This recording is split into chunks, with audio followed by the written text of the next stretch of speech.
The text that I'm using this morning is found in Galatians, the 4th chapter, verse 8.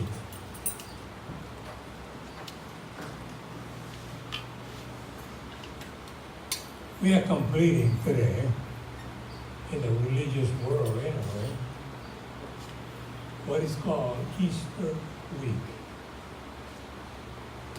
Easter week began in regard to the observance of Lent, in which faithful devotees would sacrifice something in which they will not partake of during the season of Lent. And then after Lent, you had Ash Wednesday, where if you go to that religious group, that the priest, when you go to that mass, will put an ash on the forehead, and you keep that ash on your head for the rest of the day. Then there's Good Thursday. Good Thursday is celebrated in regard to the institution of the Lord's Supper, where Christ gathered with his apostles and instituted the communion, the bread that represents his body and the fruit of the vine that represents his blood, the blood that was sacrificed for our sins. Then you have Good Friday. And Good Friday, as passed by the laws in Hawaii, is now a holiday.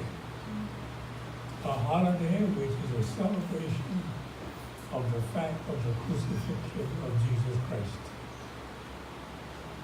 One of the most bloodiest and gory tradition in keeping Good Friday happens in the Philippines. In the Philippines, every Good Friday, you have several people.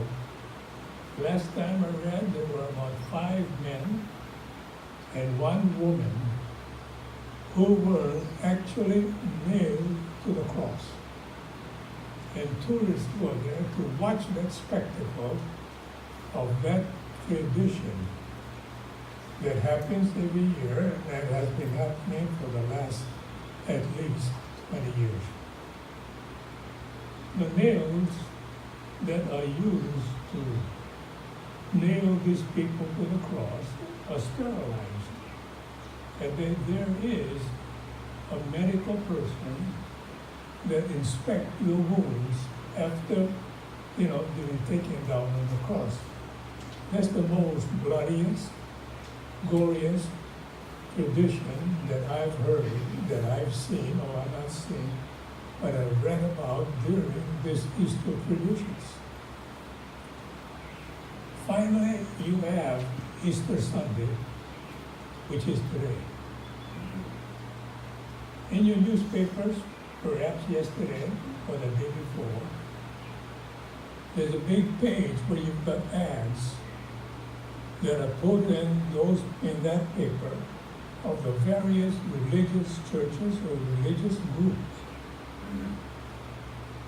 And that ad would say, "He is risen.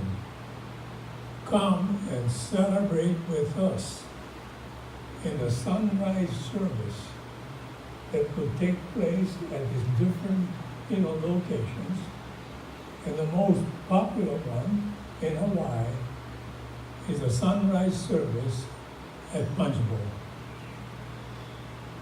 These are all traditions. These are all traditions of men and are not found in the Bible. I want to emphasize that. That's the reason why I'm speaking on this subject. I look at this passage that I'm reading now. It's taken from the book of Hebrews, our book of Galatians. And here's what Paul had stated to this Galatian church, beginning at verse 8. In verse 8 of chapter 4, it says, "However, at that time, when you did not know God, you were slaves to those who are by nature are no gods.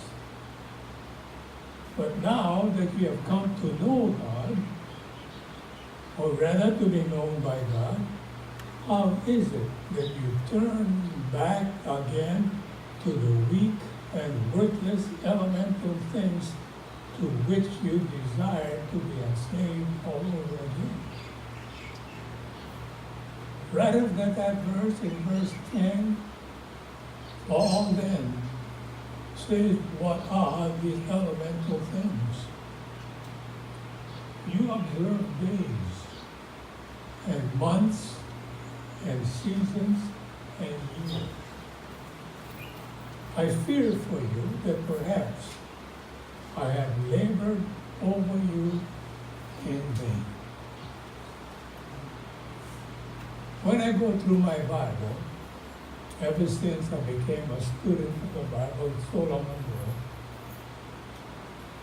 I read of so many warnings that are given in the gospel of Jesus Christ about false prophets,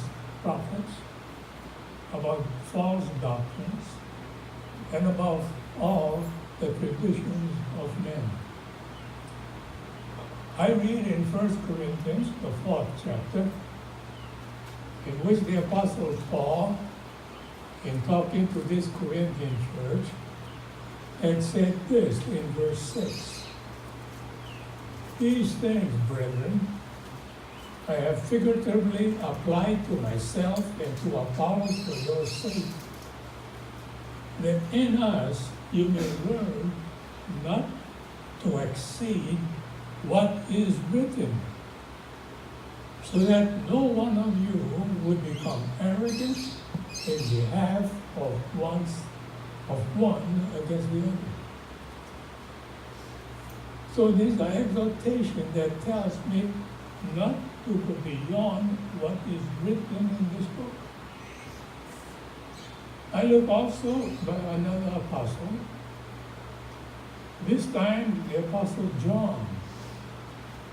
When John wrote to the children of truth, as he addresses the children, these are Christians, and he had stated in 2 John 9, the thing of the warning. He tells me anyone who goes too far and does not abide in the teaching of Christ does not have God. The one who abides in the teaching, then he has both the Father and the Son. If anyone comes to you and does not bring this teaching, do not receive him into your house, and do not give him a greeting. The Apostle Paul, when he had called for the elders of Ephesus, during the ending of his 3rd missionary journey, had called for these elders to meet with him in the port city of Miletus. And there with these elders, the elders of the church in Ephesus, this is what he had stated to them in regard to his mission work in the 3rd missionary journey as he is heading back towards, Jerusalem. He said this, now behold, I am bound in my spirit, I know not knowing what will happen to me, but I know that bonds and afflictions are waiting. And so he said, I received from the Lord to testify solemnly of the gospel of the grace of God. And he goes on to say this, I did not shrink from declaring to you the whole purpose of God. Now he warns these elders, you be on guard for yourselves and for all the flock among which the Holy Spirit has made you overseers that you would shepherd the church of God, which he purchased with his own blood, that I know that after my departure, savage wolves will come in among you, and they will not spare the flock, and from among your own selves men will arise, they will speak perverse things to draw away the disciples after them. That's a warning. A warning of grievous wolves in sheep's clothing. They will teach false doctrine to lead many of these Christians away from the church. Christ himself, when he was here on his personal, mission, for 3.5 years, had encountered the Pharisees, and the Pharisees who were holding on to the traditions. And so in Mark the 7th chapter, as Christ had met these Pharisees, he said to these Pharisees, rightly did Isaiah prophesy of you hypocrites, as it is written, the people honors me with their lips, their heart is far from me, but in vain do they worship me, their teaching as doctrines the precepts of men, they're neglecting the commandment of man, of God, in order to hold to the tradition of men. Which Christ is saying to these Pharisees that you cannot have the tradition of men alongside of the commandment of God. And so with Christ, the tradition of men must be put away. In the book of Colossians, the Apostle Paul wrote to this Colossian church because he knew that the Colossian heresy would come upon this church, the church of these Colossians. So he warns them. And the warning that he gives to them is found in chapter 2, verse 8. In verse 8, this is what Paul said to these Colossians. See to it that no one takes you captive through the philosophy and empty deception, according to the tradition of men, according to the elementary principles of the world, rather than according to Christ. So Paul is warning these Christians at Colossae for them to be firm in the truth, to take a stand against the philosophy and empty deception that is according to the tradition of men. There are many more warnings like that in this gospel of Jesus Christ. One of the passages that I like to read in regard to these scriptures that are found in the book of 2 Timothy. In 2 Timothy, in verse 16, Paul wrote to young Timothy in instructing young Timothy to keep the sacred truth of the gospel and not add to it, nor you shall subtract to it. In verse 16, Paul said to Timothy, all scripture is inspired by God, is profitable for teaching, reproof, for correction, training in righteousness, so that the man of God may be adequate and equipped for every good work. So I've got these scriptures sufficient and complete for every good work. That what Paul is telling young Timothy, you don't need any more than the scriptures that are revealed in the gospel of Jesus Christ. Now, in regard to this thing, before Paul comes to that statement of you observe days and months and years and seasons. Then I go back to this Galatians, the 4th chapter, and look at the condition of these Gentile Christians. Paul is writing to Gentile Christians. The condition of these Gentiles, when they were Christians, they were known by God, and not only known by God, they knew God, and because they know God, in accordance to John 17, that life eternal is to know God and to know Jesus Christ.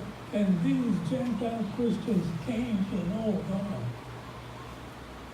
And yet, these Gentile Christians, they weren't steadfast in the truth. They weren't strong in the truth because they fell away. It said over here, at that time you did not know God, and before you became Christians, you were slaves to those which by nature are no gods, but now that you have come to know God, or rather to be known by God, how is it? Paul is asking this Gentile person, how is it that you turn back again to the weak and worthless elemental things to which you become slaves again? Before they became Christians, they were slaves to idolatry. Now that they became Christians and came to know God, they began to fall away and fell again into idolatry. And part of the thing that caused them to fall away is what these Judaizing teachers were telling them, that you must be circumcised and you must observe days and months and seasons and years. What are we doing today? What do you see today in regard to this observance of these religious rituals, religious ceremonies, and religious observances?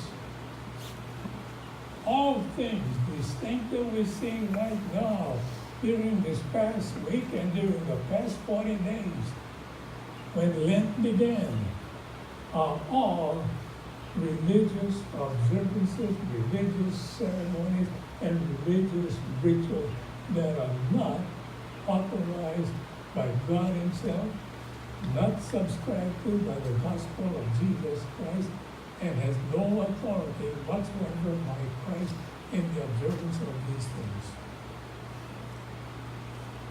I remember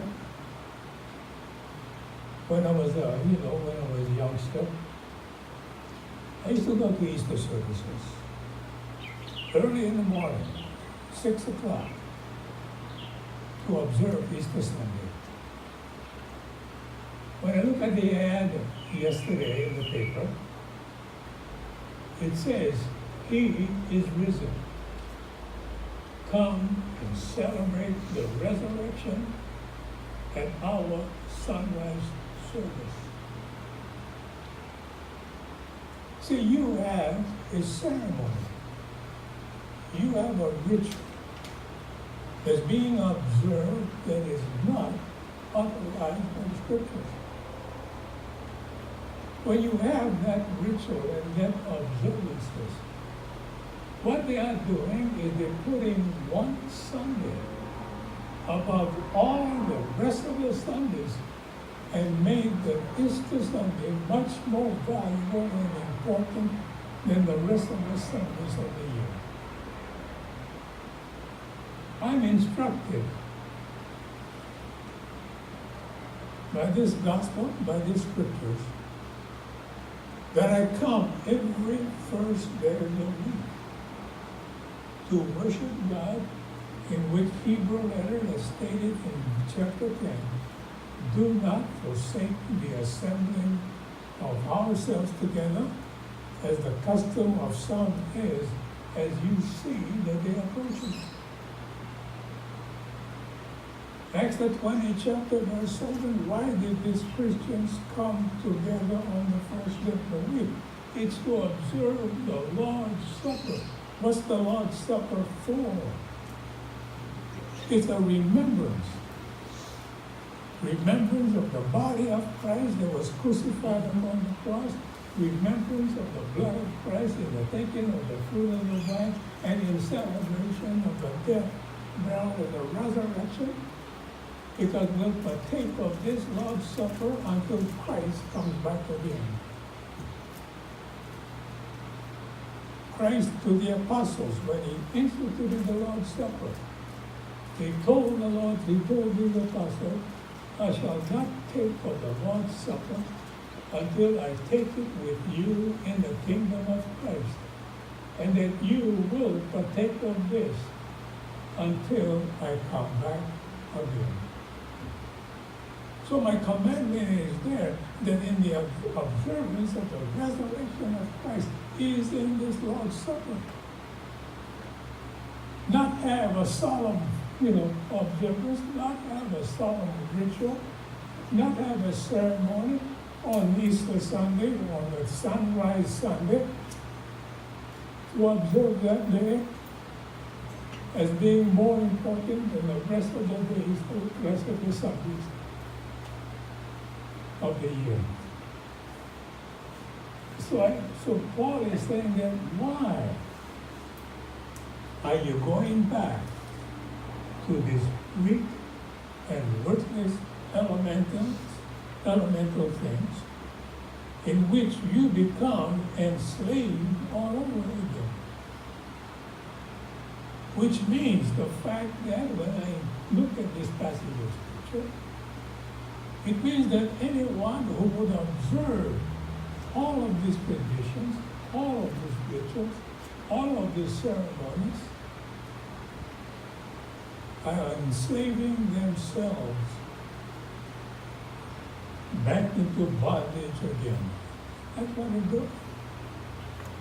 Now the Apostle Paul had described that the observance of these rituals in this particular case, when it says observe days and months and seasons, is referring to the law of Moses. But then, when I read about those rituals and about those observances of days, it tells me in Colossians, the 2nd chapter, in verse 16, Paul said to these Colossians, therefore no one is to act as your judge in respect to eating of food and of drinking certain drinks, or in respect to a festival, a new moon, or a Sabbath day, which things are only a shadow of what is to come, and the substance belongs to Christ. That's why it says, let no one, in regard to defrauding you of your prize, that these things were canceled out according to verse 14. When Christ died upon the cross, he canceled out all of these things of the observances of days and months and years.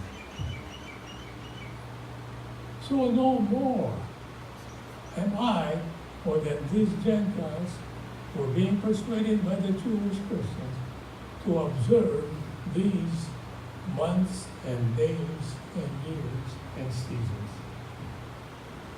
They have no use. Apostle Paul called it their world week. That if you keep observing all of these ceremonies and all of these religious rites, it says you become weak because you are observing that which cannot give you strength.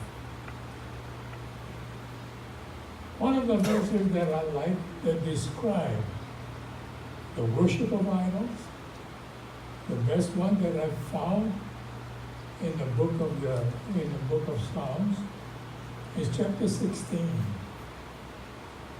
Here's what it says. Their idols are silver and gold. They're the work of man's hands. They have mouths, but they cannot speak. They have eyes, but they cannot see. They have ears, but they cannot hear. They have noses, but they cannot smell. They have hands, but they cannot feel. They have feet, but they cannot walk. They cannot make a sound with their throat. And those who make them will become like them, and everyone who trusts in them. That's why these idols, this worship of idols, and these observances of rituals are useless and they're weak because they cannot bestow power that can come only from God. I take this Lord's Supper in remembrance of the sacrifice of Jesus Christ. And it tells me that God so loved the world that he gave his only begotten Son, that whoever believes in him should not perish but have eternal life. So I have strength, spiritual strength, when I come together with all the rest of the Christians in taking this Lord's Supper. I go on further. These Gentile Christians have a shallow understanding of the gospel of Jesus Christ. How do I know that? I know that because of the first chapter of this book of Galatians. And I look at what these verses, in which Paul said to these Galatian churches, and said, I am amazed that you are so quickly deserting him who called you by the grace of Christ to another gospel, which is not another gospel, but it's a different gospel, only that there are some who disturb you and want to distort the gospel of Jesus Christ. These Galatians, they weren't Christians too long. They were quickly removing from the grace of Christ, and they went to another gospel.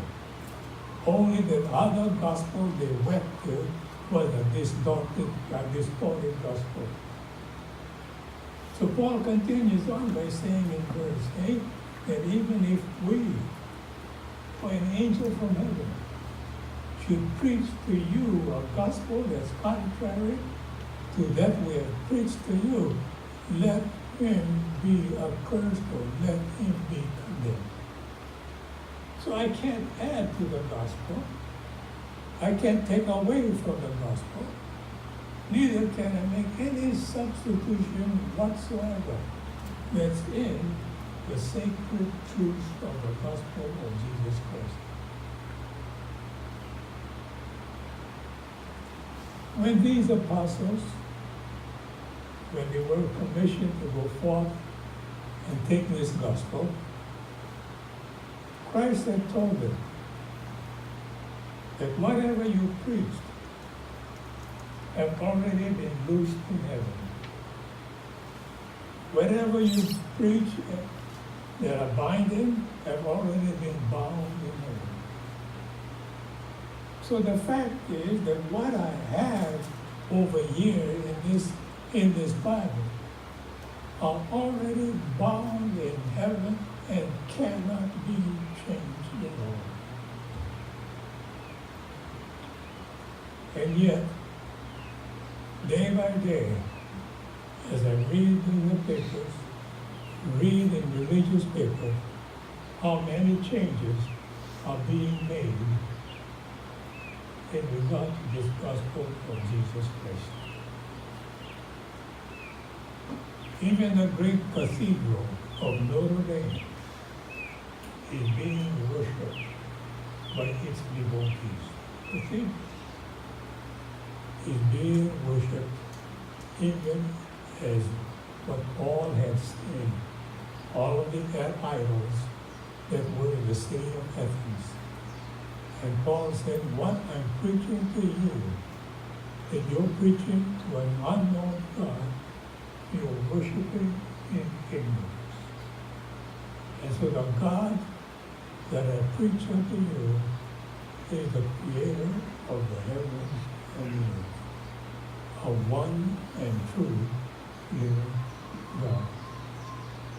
So Paul is saying this, you who would observe all of these rituals, you who would observe all of these ceremonies, you are going back to the beggarly things, and you are going back to the elemental things which can do you or good.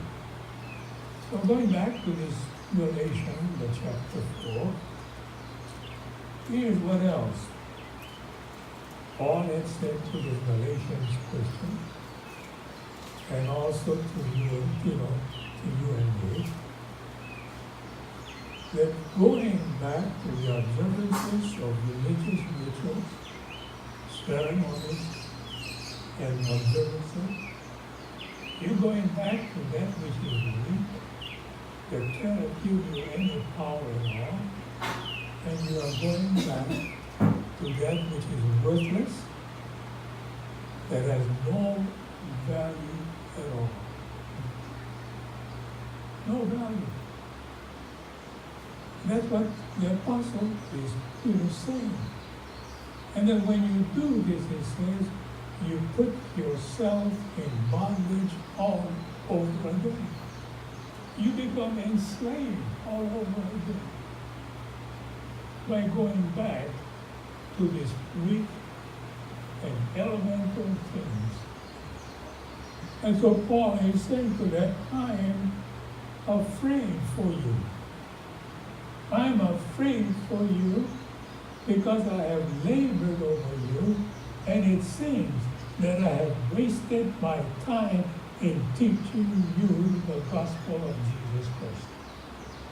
That's what Paul said to the Galatian Christians.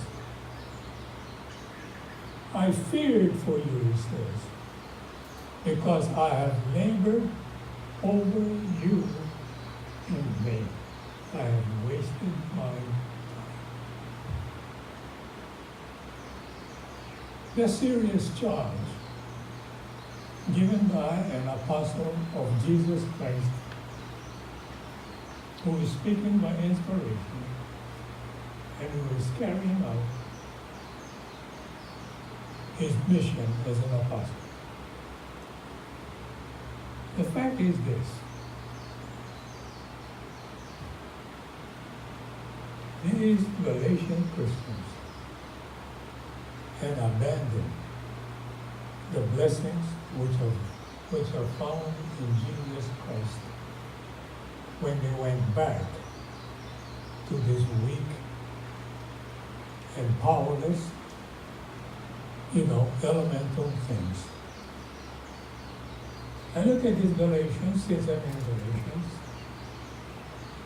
In chapter 5, Paul had said this: it was for freedom that Christ had set us free.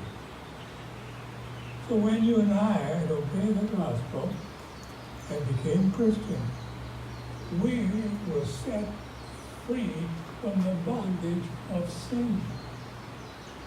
And so it said it was for freedom that Christ set us free.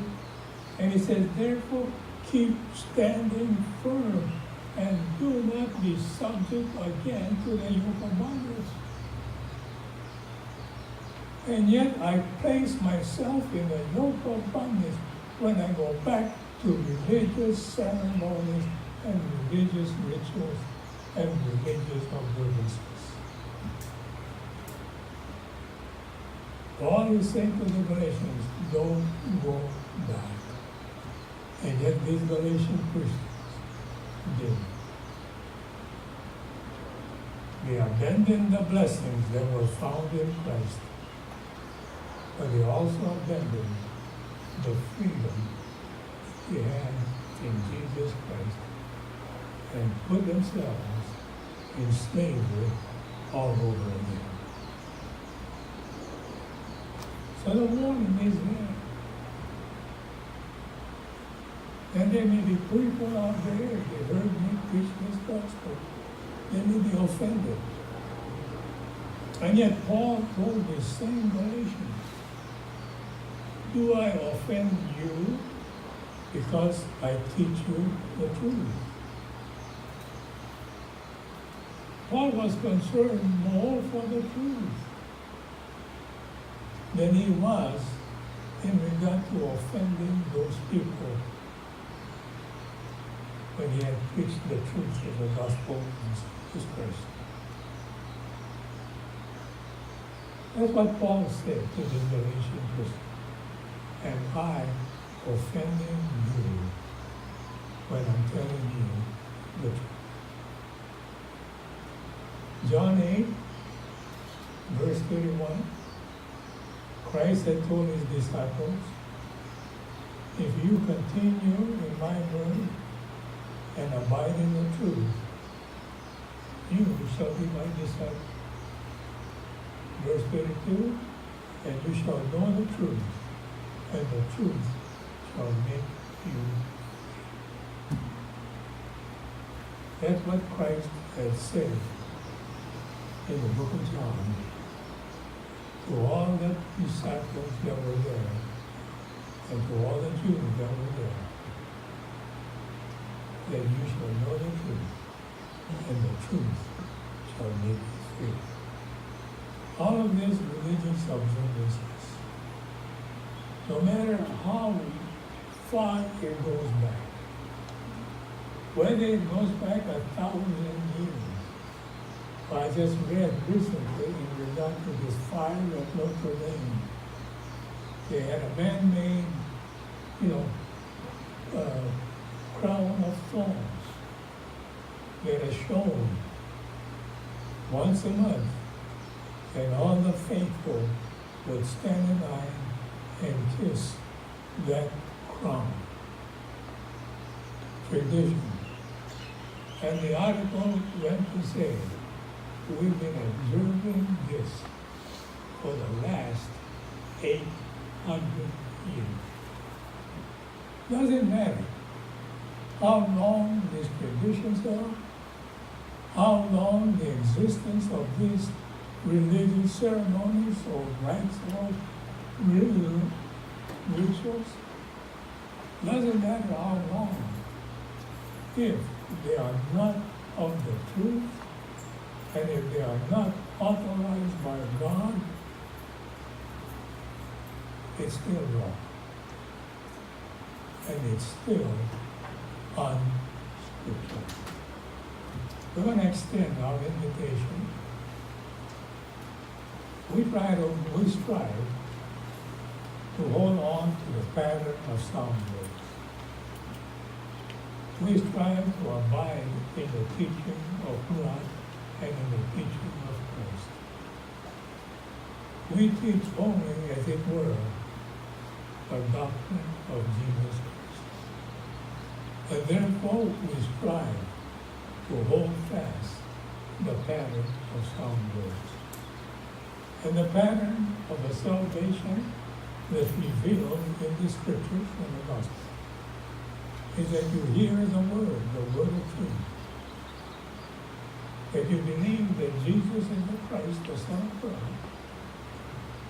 You repent of your sins and you turn away from the things of the world. You confess that Jesus is the Christ, the Son of God. And then you be baptized for the remission of your sins, and then God will add you to his church. We stand and sing this song.